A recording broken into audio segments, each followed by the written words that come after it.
So the first thing we're gonna be covering with this workout is gonna be the warm-up. So I'll take you step by step through the warm-up. From then on, we're gonna go right into the meat and bones of the workout that I'll have you guys doing. And then there's gonna be always a cool down. So I'll give you guys a cool down, and approximately this whole thing could take anywhere, let's just say from 25 to 40 minutes, depending on your level and ability.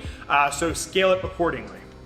All right, my friends, so we're gonna dive into the warm-up for this workout. So the first thing you wanna do is have some sort of clock. You can use your iPhone, you could use literally a clock on the wall, but something you need to track for time. So we're gonna set a clock for 6 minutes in length. If you feel like you need a little bit more, extend that anywhere from 6 to 10 minutes. And if you feel like you're getting warm pretty fast, you can always cut it short depending on how you're feeling. So during that 6 minutes, we're just gonna do an AMRAP, which means as many rounds or reps as possible with the exercise that I'm gonna tell you guys right now for 6 minutes. So the first one we're gonna do is just an inchworm to a hip stretch. I really like doing these just to kind of get blood flow throughout the body, and also feels really good. So it just kind of sets the tone for what we're about to do. So I want you guys to do 3 reps of this, and then from there, we're gonna move on to push-ups, okay? So we're gonna do 5 push-ups. If you are more advanced with push-ups, you can do anywhere from 5 to 10.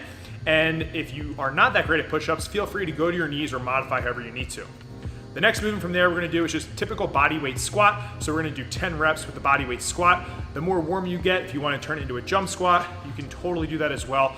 We just kind of wanna warm up the entire body throughout this. The last one we're gonna do is just jumping jacks for 15 reps. So basic jumping jacks. And then if you want, say you're outside, you can just give a quick jog. Maybe it's gonna be anywhere from 50 to 100 feet, and then go back through that rotation as many times as possible in the 6